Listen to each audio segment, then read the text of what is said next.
এভাবে পাঁচা ডায়মন্ড করো। খানকির পোলা পাশার মধ্যে হাত দিতেছস মাদার চোদ। পাশার মধ্যে হাত দিয়ে কি ভাইরাল করে মানুষে? এই খানকির পোলা কি করছ তুই? আচ্ছা দাও, এটা একটা শুট দেইতাছি, শুট তারা তুই দেইতাছি। এমনি করে মানে টিকটকের নামে তুই কি আমার সাথে কি উল্টাপাল্টা শরীরের মধ্যে হাত দিতেছস? আরেকটা এইভাবে করো, এভাবে করো, এভাবে এভাবে, হ্যাঁ এভাবে করো। হ্যাঁ, তাই ও মা গো কি এমনি করে তুমি শরীরে ভাইরাল হইবা না? হ্যাঁ ভাইরাল মতো। তাহলে এমন কত সুখে লিগা?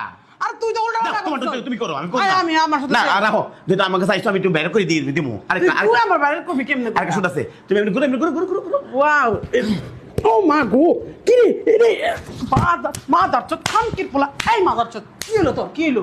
এই খানকির পোলা তুই আমার ভাইরাল করতে আমার তুমি মারতাছো কিভাবে? তুই আমার শরীরের মধ্যে আমি ঠেসতেছ। এই যে আমাকে জানাজানি করলে আমার রাখবো। এমনি ঘুরে ঘুরে বুকের ভিতরে নিয়ে আসবো, এইটা করে না, আমি তো হ্যাঁ। রিঅ্যাকশন ভিডিও হইতেছে না, তাই। এবার ভাইরাল হইবা। এই যে উল্টাপাল্টা আরেকটা আছে, ভয় আরেকটা, লাগতেছে আরেকটা, তোরে। এই যে দাঁড়া আমি একটু মাথার চুলটা ঠিক করে গাইস সুন্দর করে- এইবার আপুরে দেখবেন টিকটকে ফর এভাবে পাঁচা